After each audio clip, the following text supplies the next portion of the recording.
అంత ప్రేమిస్తే పాకిస్తాన్కే వెళ్లిపోండి అంటూ పవన్ కళ్యాణ్ చేసిన కామెంట్స్ పొలిటికల్ సర్కిల్స్లో సెగలు కక్కుతున్నాయి. కొందరు కాంగ్రెస్ నేతలు పాకిస్తాన్కు మద్దతుగా మాట్లాడారని, వారంతా అక్కడికే వెళ్లిపోవటం మంచిదన్నారు. ఉగ్రదాడికి వ్యతిరేకంగా అమరులకు నివాళులర్పిస్తూ మాట్లాడుతూ పవన్ ఈ కామెంట్స్ చేశారు. లెఫ్ట్ నుంచి రైట్ వింగ్కు షిఫ్ట్ అయిన పవన్ కళ్యాణ్ ముందు బీజేపీ నేతలు కూడా పనికిరారేమో, అంతగా కరడు కట్టిన కాషాయవాదిలా మాట్లాడుతున్నారనేటువంటి కామెంట్స్ వస్తున్నాయి పవన్ కళ్యాణ్ పై. ఇదంతా ఓ వ్యూహం ప్రకారమే. ప్రతి సందర్భాన్ని వాడుకుంటూ తానొక సాంప్రదాయ హిందూ సిద్ధాంతాన్ని సమర్థిస్తున్నట్లుగా తనను తాను బలంగా ఎస్టాబ్లిష్ చేసుకుంటున్నారు పవన్. బీజేపీలో లేకుండా, ఆర్ఎస్ఎస్తో సంబంధం లేకుండా ఇంత ఘాటుగా మాట్లాడగలిగిన లీడర్ మరొకరు లేరనే చెప్పాలి. పవన్ కళ్యాణ్ను బీజేపీ తురుపు ముక్కలా వాడుతోంది. ఆ వాడకానికి తగ్గట్టుగా పవన్ను షేప్ చేస్తోంది. పవన్ స్పీచ్ సైతం దానికి తగ్గట్టుగా సుడులు తిరుగుతోంది.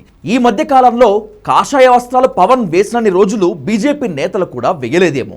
యోగి ఆదిత్యనాథ్ తర్వాత సాఫ్రాన్ కలర్ డ్రెస్ కోడ్లో ఎక్కువ రోజులు ఉంది పవన్ కళ్యాణే అనుకుంటా.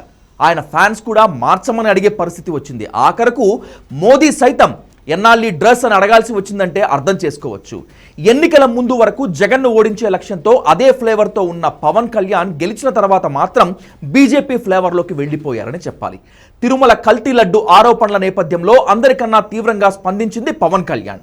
ఆ ఎపిసోడ్లో దక్షిణాది మొత్తాన్ని చుట్టేశారు. దక్షిణాది రాష్ట్రాలే టార్గెట్గా పవన్ను ప్రయోగించారని అంతా అనుకున్నారు. ఆ తర్వాత పవన్ దీక్షలు, కాషాయ వస్త్రాలు చాలా కాలంగా కొనసాగాయి. హిందూ దేవాలయాల పరిరక్షణ మీద ఏ నాయకుడి కన్నా ఎక్కువగా పవన్ మాట్లాడారు. గతంలో పవన్ను అభిమానించిన కొన్ని లెఫ్ట్ వర్గాల వాళ్ళు పూర్తిగా దూరం అవ్వటం మాత్రమే కాకుండా వ్యతిరేకులుగా మారారు. కానీ పవన్ అభిమానులు మాత్రం పవన్ ఎటు తిరిగితే అటు తిరుగుతున్నారు. అదే పవన్ ధైర్యం, అదే బీజేపీ వ్యూహం. ఈ మధ్య చేస్తున్న స్పీచ్లలో బీజేపీ నినాదాలను, సిద్ధాంతాలను పవన్ బలంగా వినిపిస్తున్నారు. తిరుమల లడ్డు ఎపిసోడ్లోనే హిందువులంతా రోడ్డెక్కాలని నినదించారు. తర్వాత కూడా మేం మాట్లాడకూడదా, అది వేరే మతానికైతే అందరూ మాట్లాడతారు, హిందువుల దేవతలను అవమానిస్తే చూస్తూ ఊరుకోవాలా అంటూ విరుచుకుపడ్డారు. కశ్మీర్లో ఉగ్రదాడి జరిగిన నాటి నుంచి పవన్ కళ్యాణ్ మళ్లీ ఆ మోడ్లోకి వెళ్లిపోయారు. జనసేన పార్టీ పరంగానే నిరసన కార్యక్రమాలు చేపట్టారు. అయితే జరిగిన ఘటన ఉగ్రదాడి కావటం, దానికి వ్యతిరేకంగా దేశమంతా దేశభక్తి మూడ్ రావటంతో జనసేన శ్రేణులు కూడా చురుగ్గా పాల్గొన్నారు.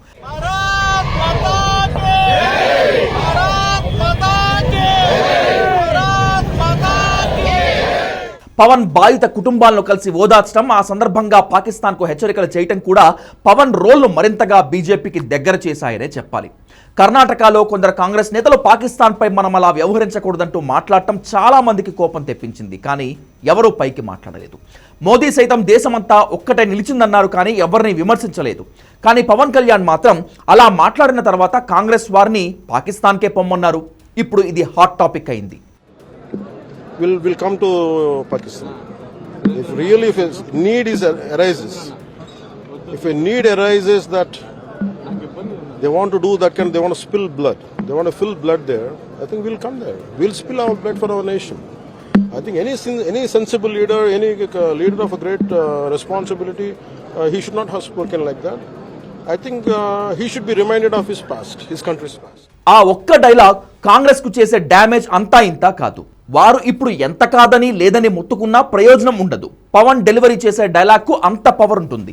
అదే బీజేపీ తెలివి. వారంటే సమాధానం చెప్పుకోవాలి. పవన్ అంటే వారు చెప్పుకోవాల్సిన పనే లేదు. వాదించడానికి, ఎదురు సమాధానం చెప్పడానికి పవన్ ఎటు వెనక్కి తగ్గరు. అందుకే పవన్ కళ్యాణ్ బీజేపీకి బాగా నచ్చింది. ఏమైనా జెండా వేరైనా ఎజెండా మాత్రం ఒకటే. బీజేపీ జనసేనలది వ్యూహం ఒకటే. ఈ బీజేపీ వ్యూహం వల్ల పవన్ కళ్యాణ్ ద్వారా న్యూట్రల్ పీపుల్ కూడా వారికి దగ్గరయ్యేలా చేస్తోంది.